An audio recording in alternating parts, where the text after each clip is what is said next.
Ça fonctionne? Allô, On a Charles? jasé de Allô? quoi dernièrement? On a déjà commencé, là. On est en feu, là. Il était temps que les gens arrivent. On est en feu, Ça là. aurait manqué On a des déjà choses. passé deux sujets. On rentre au troisième. Troisième, il n'y a pas de problème. On est prêts. Les fameuses allergies alimentaires Ah, avec bon l'histoire Dieu, du on gars a dans le beaucoup. restaurant. Ben, l'histoire du gars dans le restaurant, je veux pas parler du gars comme tel parce qu'on comprend que cette histoire-là est en train d'avoir des rebondissements, puis on verra comment ça va finir. Mais quand même. Peut-être une chose à dire là-dessus. J'ai trouvé assez étrange que son avocat sorte pour dire que finalement, tout ça, c'était la faute des médias. Et je dois te dire, mon ami Benoît, mon ami Benoît, que quand tu fais de la communication de crise, c'est la dernière chose qu'il faut que tu dises. Parce que les médias, là, c'est un outil, c'est une façon de faire. Ça dépend ce qu'on met dedans. Alimenter la crise, ça peut être un peu périlleux. Mais enfin, quoi qu'il en soit, parlons des allergies, parce que c'est un problème réel. Je ne suis pas médecin, je veux pas qu'on aborde le sujet sous cet angle-là. Mais parfait que tu avais tout. Non, j'ai pas tout les talents. Non, j'ai pas ça encore, mais je sais quand même lire. Et j'ai devant moi une étude qui nous dit que la moitié de la population sera à risque d'ici 20 ou 30 ans à l'égard des allergies. Alors donc, ce qui veut dire qu'à une certaine époque, on n'en avait pas de ces gens-là qui étaient allergiques, ou beaucoup moins, hein? Puis là, maintenant, plus ça va, plus il y en a. Alors, c'est clair que quand on est un restaurateur, la meilleure façon d'éviter la crise, parce que quelqu'un qui est allergique, qui te poursuit, tu peux même perdre ton restaurant. Hein? Ça peut être dramatique, cette histoire-là. Alors, vaut mieux prévenir que guérir. Et qu'est-ce qu'on fait, donc, pour prévenir? Ben, on va gérer nos risques. Donc, quand on parle d'allergie, il faut quand même se dire une chose. Je pense, puis vous allez être d'accord avec moi, je crois bien, la première responsabilité, c'est la personne qui est allergique. C'est le client qui se présente à la base qui doit avertir que... Ben, non seulement ça, mais être équipé pour faire face à la crise aussi, avoir ton épipène sur toi, être prêt à gérer ce genre de choses-là. Maintenant, même si la première responsabilité appartient au client, c'est pas une raison quand tu es restaurateur pour ne pas t'adapter à ça et ne pas revoir tes procédures. C'est la moindre des choses, tu es dans une business de service. Ben voilà. Alors donc, je veux dire, tu as le choix entre deux choses, finalement. Ou bien tu demandes à la personne, êtes-vous allergique? Avez-vous votre épipène? Non? Parfait, allez-vous-en, je vous sers pas. Ça, c'est une option. L'autre option, c'est de dire, ben écoutez, on a pris des dispositions, on a pris des mesures, on a des procédures qu'on a adoptées qui nous permettent justement de mieux gérer ce genre de problématique-là.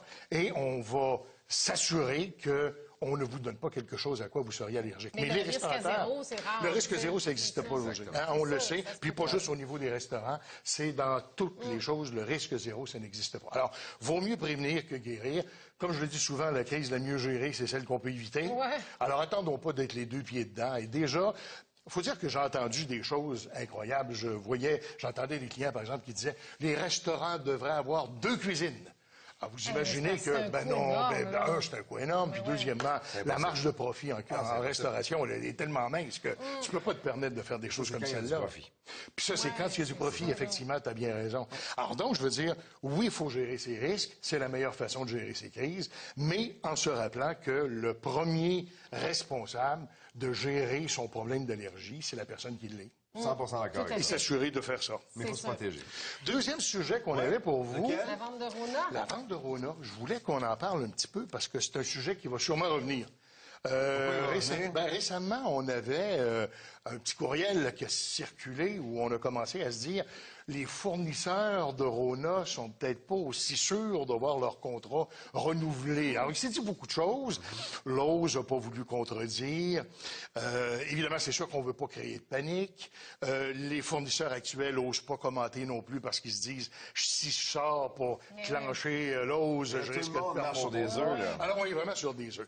Mais il en demeure pas moins que c'est une crise qui est réelle parce que la ministre de l'Économie, Mme Anglade, a été la première à dire « Je ne veux plus jamais revivre ce genre de crise-là ». Et il faut quand même se dire qu'on a un gouvernement qui les accumule, les crises. Des crises mal gérées, là. Tu sais, bon, les évadés de la prison d'Orsainville, où la ministre nous disait que ces fonctionnaires, ils cachaient de l'information. Pas tellement rassurant pour la population, ça, quand t'as des criminels qui sont au large. La ministre de la Justice, qui est pas trop sûre si le mariage religieux, c'est encore une bonne affaire. Puis des crises, il y en a eu d'autres. Bon, Samamad, Bolduc, enfin, et d'autres, et tout le reste. Faut comprendre une chose, c'est que quand on est un gouvernement et qu'on veut gérer les crises, c'est vrai partout ailleurs, l'important, la recette, en fait, pour être capable de bien réussir sa gestion de crise, c'est d'être proactif d'être transparent, Ouais. de s'occuper des victimes, Sortir- et surtout sortir d'en de parler et sortir. agir, là. Oui, D'être puis surtout... transparent, c'est un Ben bon voilà, mot puis à c'est surtout retenir. d'en sortir le plus rapidement possible, parce que plus ça étire, pire c'est. Ouais. Je vais vous raconter une vieille anecdote. Robert Bourassa disait toujours, quand un gouvernement est aux prises avec une gestion de crise, il y a deux choix. C'est un peu comme s'il y avait une roche dans les mains, là, puis il est sur le bord d'un lac. Ou bien il va prendre la roche puis il va la tirer au loin. Alors, c'est sûr que ça va faire des rebonds sur l'eau. À toutes les fois, ça fera pas beaucoup de vagues, mais on va en parler longtemps. Ou encore, il prend sa roche, la laisse tomber à ses pieds. Ça fait un gros plouf. Mais après ça, on n'en parle plus. Alors, c'est un peu ça qui est le problème à l'heure actuelle avec le gouvernement. C'est qu'on on se cache. Ben, c'est ça. On se cache un peu. On essaie de s'expliquer l'inexplicable. On essaie de s'abriller et tout le reste. Comme dans le cas de Rona, ça a été ça. Puis dans le cas de Rona, puis il faut dire que l'opposition n'a pas été tellement... Enfin, tu sais, de savoir, tu sais, il l'a tué quand, qui c'est qui a parlé à qui. Bon, pour le commun des mortels, ça ne change pas grand-chose. Mais, comme on disait tout à l'heure, au niveau des fournisseurs, là, je comprends que le gouvernement n'a pas de contrôle sur ce que l'OS va faire avec les fournisseurs. Mais ça va être une crise importante si tantôt on réalise que les fournisseurs locaux... Chez nous aussi, il y a des emplois qui sont en jeu. Il y a des emplois qui sont en jeu. Et je comprends que le gouvernement n'a pas d'outils pour être capable d'imposer les fournisseurs locaux. Mais en même temps, disons-le, il y a un pouvoir moral, il y a le pouvoir de l'opinion publique, il y a les médias sociaux, il y a tout le reste. Alors donc, je veux dire, on a des moyens d'être capable d'intervenir et c'est peut-être plus vers là qu'on aurait dû aller. Mais chose certaine, ce dossier-là n'est pas fermé. C'est une crise qui n'est pas fermée. On va en entendre encore. Il y a Uber aussi, dont on entend encore parler. Ça, je voulais qu'on y revienne rapidement, mais peut-être de façon plus globale. Hein? On vit dans une économie du savoir. On s'en va vers ça. Internet est là, les téléphones intelligents sont là. Vite. Ah bon, j'écoutais Marie tout à l'heure. Hein? Je veux dire, on a vu jusque dans quelle mesure il y a toutes sortes d'outils pour toutes sortes de choses. Et il y avait une étude qui disait récemment que dans cette nouvelle économie-là qui s'en vient, il y a 50% des emplois qu'on connaît à l'heure actuelle qui n'existeront plus dans cette nouvelle économie. Parce que ça change, tout change. Ben, la ça va façon être de consommer. reconverti. Alors, il faut se préparer à ça. Moi, je me rappelle, il y a quelques années, par exemple, quand on parlait de vieillissement de la population, tout le monde savait que la population vieillissait. Mais c'est un peu comme si on s'était assis sur nos mains en attendant que ça arrive. Et là, tout à coup, on réalise qu'il n'y a pas assez de budget, il n'y a pas assez de ressources, qu'il n'y a pas assez de moyens. On savait que ça s'en venait. Puis on savait que ça s'en venait. Alors là, on sait que ça s'en vient. Alors donc, Uber... Écoutez, The Economist, qui est probablement le magazine, la Bible de tout ce qui grouille et grenouille autour de l'économie mondiale, disait l'autre jour, Uber sera à notre société ce que l'invention de la voiture a été au début des années 1900. C'est vous dire que ça va être important. Airbnb, c'est la même chose. C'est exactement la même chose. On s'en va vers ça. Et puis, vous savez, je le répète encore une fois, la crise la mieux gérée, c'est celle qu'on est capable d'éviter. Et pour être capable de l'éviter, il faut l'anticiper. Il y en a une qui s'en vient, là. On va parler du pot, là, bientôt. Le gouvernement qui veut légaliser le pot. Ça va nous calmer les nerfs, hein? Ben, je ne sais pas si ça va nous calmer les nerfs. Mais chose certaine, on sait très bien qu'au niveau de la police, par exemple, ça pose un sérieux problème parce que quelqu'un qui est sous l'influence du pot, il n'y a pas vraiment d'outils pour être capable de le déceler comme on a pour la boisson, par exemple. Alors donc, à l'heure actuelle, on réalise qu'il y a beaucoup plus de questions que de réponses dans ce dossier-là.